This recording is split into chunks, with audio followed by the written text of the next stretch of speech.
Last night, the Atlanta Braves defeated the Los Angeles Angels by a score of 7-2, and that is all that happened in the game. There was nothing else at all. But you see the rundown on the side right there. You see it right there.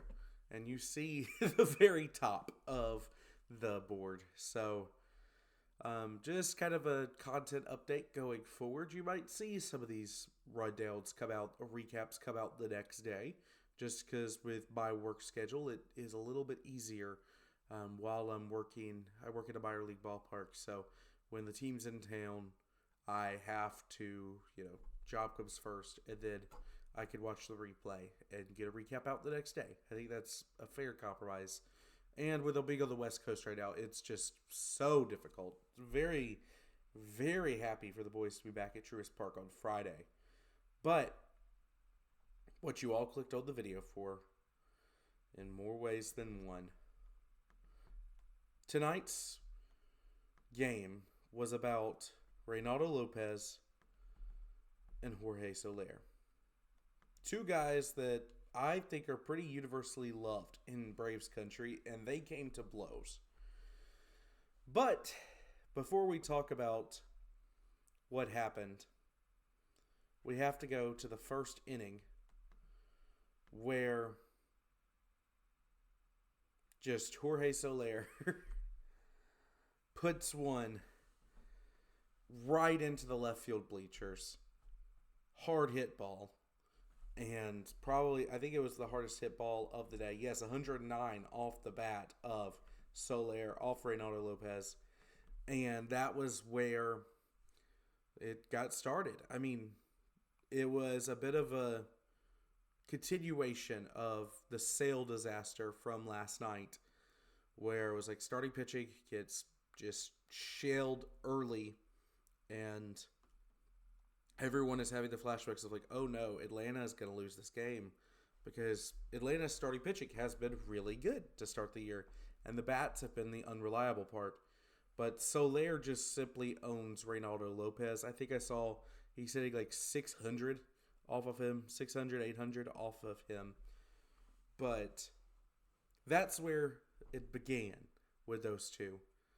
Soler comes back up though, and he gets hit on the wrist. I didn't think much of it. I was watching this with my grandma, who I'm trying to desperately get into the Braves. And I said, I don't think that was on purpose. These two used to be teammates. So I don't think there's anything that will happen between Reynaldo Lopez and Jorge Soler. And boy, was I wrong. The hit by pitch, I still maintain I don't believe was on purpose. It looked like it was a two-seamer that ran in. Soler tried to get away from it, hit him on the wrist. Didn't feel good. I get it. No one wants to get hit. But the things got interesting in the fifth inning. So, Nolan Chanel, we'll go with Chanel, is on base. Wild pitch. It's just a straight comeback ricochet right into Jonah Heim's glove. He throws down, makes it a close play. If there was a slightly better throw or a better tag by Ozzie, I think they actually get Nolan at second base.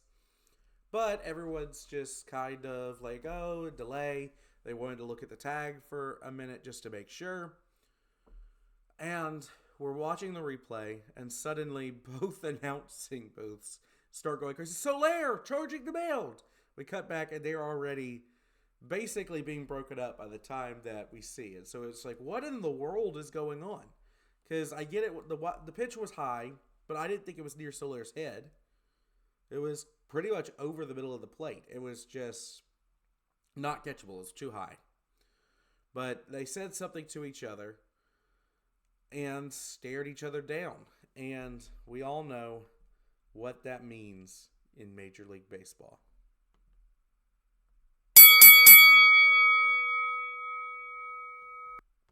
So, after the bell, we get to look at it again.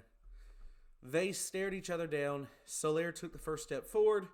Reynaldo said, "Come at me," and they got in some pretty good haymakers. I think the only thing that actually landed was Reynaldo hitting Soler in the ear flap, like right here with the ball.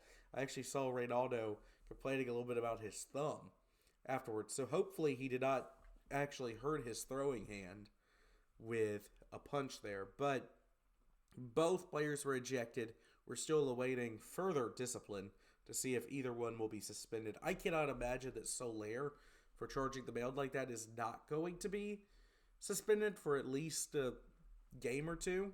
Reynaldo, I mean, it doesn't really matter as long as it's less than 5 games, considering that he will be back on the mound in 5 games as a starting pitcher. Losing him for a game is not really that big of a deal. But Walt Weiss was kind of the star of the show at this melee. He's a Taekwondo black belt. He trades MMA. After his playing career, he wanted to get into UFC before UFC was even a thing. So he did a little bit of cage fighting, and it showed. He took down Jorge Soler with a perfect form tackle that everyone, including the Atlanta Falcons, are praising today for just perfect form. Good. Walt Weiss, not a guy you want to tangle with. Probably the toughest manager in Major League Baseball at this point. So if this is going to become a habit where the Braves get into many of these Donnybrooks, then Walt Weiss is a guy you want to have on your side. Jorge Soler didn't have a problem with it. Him and Weiss have a good relationship.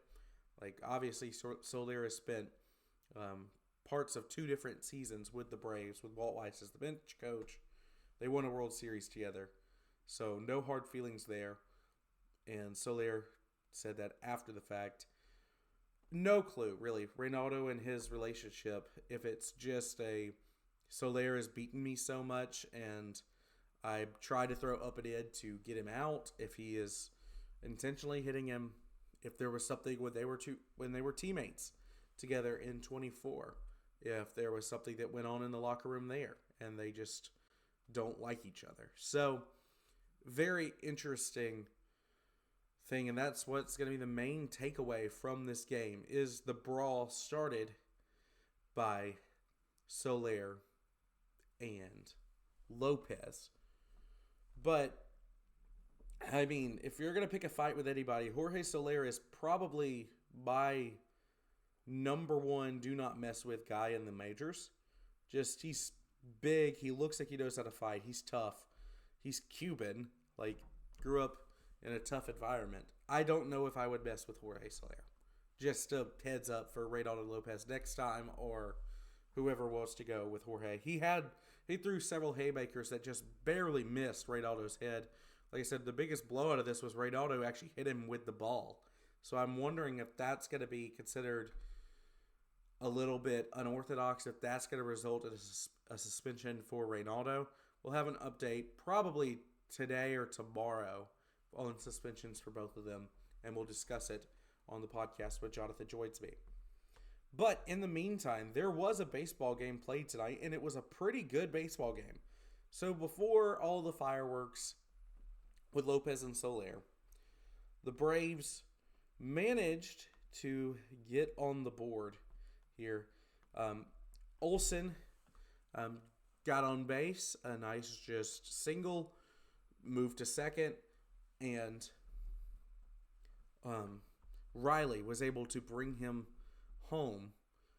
Riley advanced him in the second inning, and then he was brought home by a sacrifice fly from Eli White for his first RBI of the year. Not the last of this game, though, for Eli White. And then in the 4th inning, much the same story. Olsen gets on. This time, Riley is able to get on as well. 2-hit night here for Austin Riley. We'll get into that in a little bit. Eli White brings him home. And then, let's see, who got it for Atlanta in the 4th?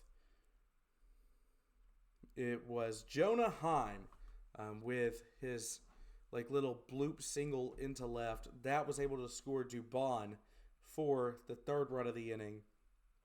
Eli White with the sac fly to score Austin Riley, and Mauricio Dubon's double is what scored Matt Olson. Austin Riley's single was able to score Matt Olson after Matt Olson's walk and moving up 90 feet because of a wild pitch by Yusei Kikuchi, who just simply, I thought he was serviceable tonight, but after seeing Soriano last night, the Braves, I think everything looked like a beach ball to them. So, much better night against the Angels starter for Atlanta. Something I wanted to bring out about Riley had a good night. I mentioned last night I thought his best at-bat of the season came in the ninth inning of the loss to LA on Monday, where he worked a walk. It was like a 9-pitch at-bat, and he didn't swing at anything high, didn't swing at anything low, just kept fouling off pitches, eventually works a walk. And that did pay off here tonight because Riley had the hard hit ground ball into right field, just barely got through the infield, but was enough to score a bat. That was in the 4th inning. And then, of course, in the 1st inning, I mean, he was able to move over Matt Olson from 2nd to 3rd. He just hit it to the right side. And then later in this game, Austin Riley again comes through, this time with a little bit harder hit, this time to left field, just over the head of Nito at shortstop. So, 2-hit night for Austin Riley. He still had a bad at-bat later in this game where he was chasing things high, but I do hope that this is Riley turning a corner because, as I've mentioned before, the Braves are only going to go as far as Olson, Baldwin, Riley, and Acuna can carry them. So, 2 of those guys are hitting right now. Riley and Acuna have not been pulling their weight. I was more concerned about Riley than Acuna because Acuna's underlying numbers are still pretty good in terms of how hard he's hitting the ball. Just have to figure it out. And sometimes luck is not luck, but we're in still a small enough sample size that I assume that him hitting the ball hard will eventually start to work out for Ronald Acuna Jr. And he had a hit tonight in the 9th inning to add to the lead for Atlanta. Ozzie tonight on a home run. He had his 3rd homer of the season off of the Angels brought in, after all of the fireworks. And they brought Anderson to pitch for 3 innings after Kikuchi only gave them 5. And he gave up 5 hits and 3 earned runs. He tried to stay in the 9th, and the Braves finally got to him then. But Ozzie with the moonshot center field home run off of Anderson, and that allowed the Braves to kind of break this game wide open. It was 4-2. Ozzie made it 5-2, and then in the 9th inning, you saw Acuna get on base with a hard hit ball. After Yastrzemski already got on with a walk, Drake Baldwin keeping his streak alive, who's just been on fire to start this season, and that was able to score. Yastrzemski, Acuna stays a second. Ozzie walks the bases loaded, and then Olson doesn't get an RBI because he grounded into a double play, but Ronald Acuna Jr. still scores. Made it 7-2. And then I wanted to talk a little bit more about the bullpen because Raisel Iglesias with a 5-out save here tonight, and Aaron Bummer was really the only Braves reliever to get into a lot of trouble, and he was able to get an out. Raisel comes in and cleans up the mess pretty beautifully with 2 strikeouts to get out of the 8th inning when the Angels were threatening. So, yeah, Candelario was hit by a pitch and then a walk from Moncada. Adele flies out, but it was hard hit. Michael had to get on his horse a little bit, allowed both runners to move up because Michael did not throw into second, threw into third, and that was a little bit of, oh no, now a run's going to score, or a hit's going to score 2. But luckily it didn't come to that. Raisel Iglesias managed to strike out both Angels catchers, both O'Hoppe and d'Arnaud. 3 pitches to O'Hoppe. d'Arnaud stood a little bit more of a chance, but he foul tipped back into Anaheim's glove, and that was the end of the threat. And once the Braves scored 2 more in the 9th, I wondered if they were even going to send back out Iglesias. But Walt Weiss has been using this bullpen very aggressively, so just send him back out there. Hopefully you don't need him tomorrow. If you do, you'll figure it out. But he was able to get Frazier striking out. Zach Nito managed to reach base, and then they're going to say that was a single and not an error. Dubon and Yastrzemski completely crossed their wires on a fly ball into left. Either one of them could have caught it. They both waved each other off. But the first pitch to Nolan Chanel, Raisel Iglesias fields it, throws to second, throws to first. End of game. Braves win. And this has been something that the Braves have been able to do really well this season. The bullpen has not been asked to cover as many innings as you would necessarily think. But if we're going off of just looking at reliever ERA, and it just keeps pulling up the the American League. I want Major League Baseball. There we go. In 41 2/3 innings pitched this year, which is right up there, middle of the road in the majors, but has been asked to cover the least amount of time per game, if we're going on a per game basis, because Seattle and Miami have played fewer games than Atlanta. The Braves have an 0.86 ERA from their bullpen, 3 wins, 1 loss in 12 games they've been asked to cover. 41 2/3 inning, like I said. They've only given up 24 hits, so giving up a hit basically every other inning. Only 4 earned runs allowed and 1 home run. So the Braves bullpen has been elite. They're only allowing opposing hitters to average a $167 against them in the thing, and their whip is the only whip in the entire major leagues to be below 1, and it is sitting at .72. So the Braves have been really good, and they're even underperforming their metrics a little bit from the bullpen. So this bullpen we knew going into the season would probably be a strength for Atlanta, and it has been. Walt Weiss has used this bullpen completely differently than what Brian Snitker has in the past. And I think the biggest difference has been the use of someone like Robert Suarez, who in the past, if Brian Snitker was still in charge, would be used as the 8th inning guy every night and would be set in his ways, would maybe close some nights when Raisel Iglesias is not available. However, the Walt Weiss has used Robert Suarez against the most dangerous part of the lineups that he's facing in big situations. So, rather than save Suarez for the 8th or the 9th inning tonight, he just brings him out against the top of the lineup here, and he ends up actually using him in the 7th inning,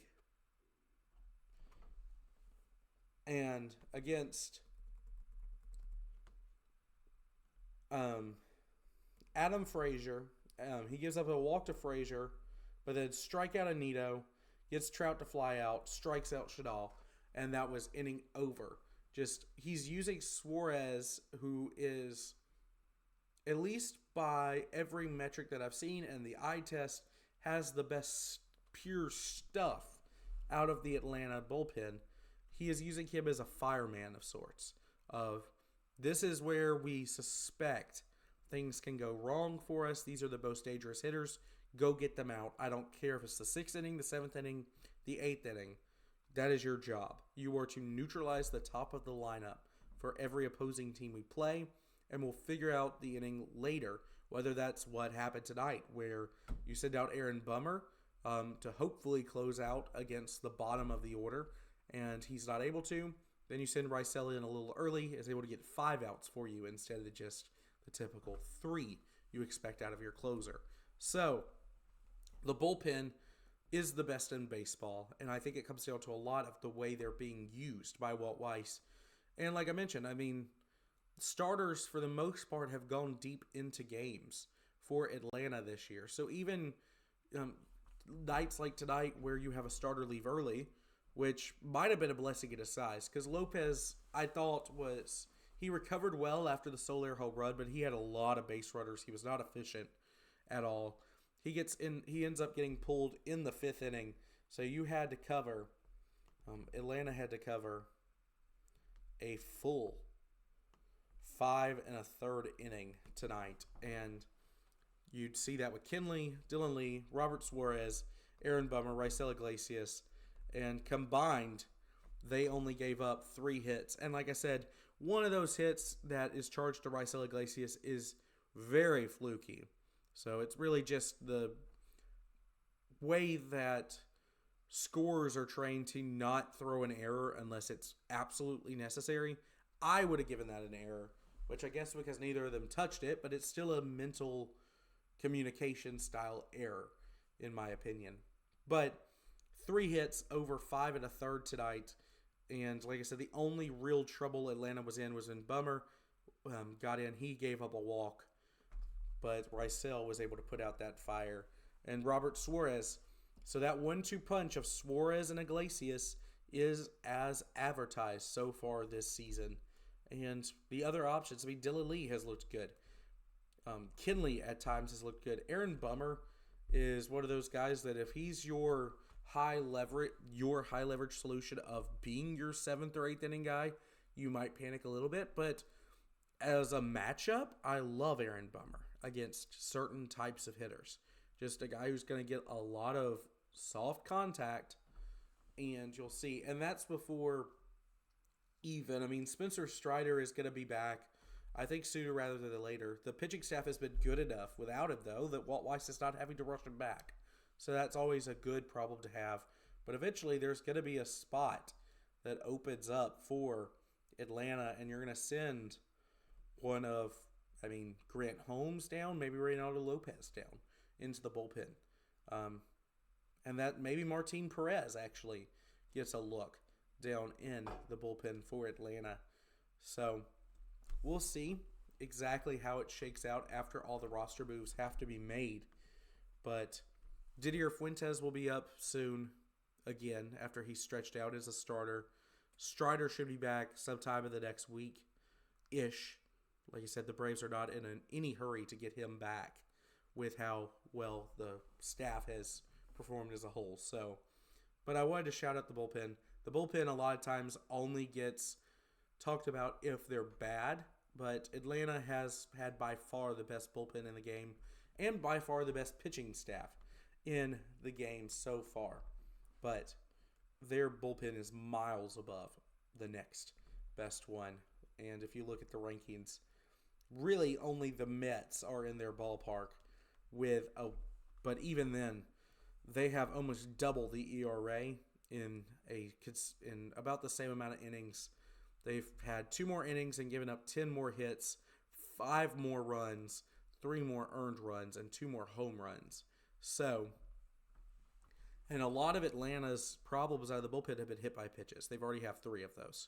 So, about half the walks of the Mets and 1 more strikeout and 2 fewer innings. So, Atlanta's bullpen has been and I'll go ahead and give it to them. I would give that the player of the game tonight. Just the Atlanta bullpen as a whole. As well as the offense performed tonight, putting 7 up on the board. I think Atlanta's bullpen needs the credit, and I want to give it to them. The rubber match will actually be today as you're seeing this. I think it's a 4:40 start out in Anaheim as it's getaway day for Atlanta. And today, going for the Braves will be Grant Holmes, and he will face Reed Detmers for the Angels. Holmes 0-1 on the season with a 2.45 ERA and 8 strikeouts. Detmers, the big lefty, 2.38 ERA, no decisions on the season, 13 strikeouts for the Angels. And looking at the actual individual game logs here for Detmers. Against Seattle, he gave you 6.2 innings pitched, 3 hits, no earned runs. But then Houston got to a little bit, 4 2/3, 6 hits, 3 earned runs. Against Seattle, his last time out, 4 strikeouts and 4 walks. So definitely prone to allowing extra base runners. And this year against lefties, just looking at Atlanta's splits, Atlanta has killed left-handed starters. They use a completely different lineup against lefties than they do righties.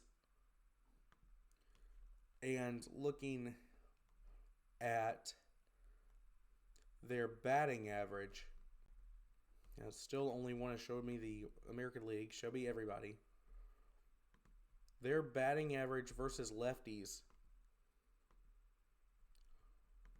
is one of the best. It's 7th in the entire league. He's hitting .261 against lefties in general this year, in only 8 games seeing a lefty. So 29 hits, 9 extra base hits, and 14 RBI in only 8 games against a lefty. So .261 against them. And I think if you are able to actually get this down to Atlanta versus only left-handed starters, then you're not able to do that. So, but Atlanta destroys left-handed starting pitching this year. So expect a similar lineup that you saw last night. Ozzie probably in the 3 hole, Matt in the 4, Riley in the 5. Probably give Mateo another start at short and Dubon in left field. Michael probably will get a start tonight though, or today in center field after getting the day off mostly yesterday. So we will see how it goes. And I think that's about it. This is a longer recap considering that I did it the next day, almost 28 minutes now. So I will let you all go and enjoy the rest of your day before I see you back again either tonight or tomorrow for the rubber game matchup. So I'm Caden Sturgis. I hope you enjoyed this. Like and subscribe if you're still with me and you did enjoy this for more Atlanta Braves content. But until then, peace out and chop on.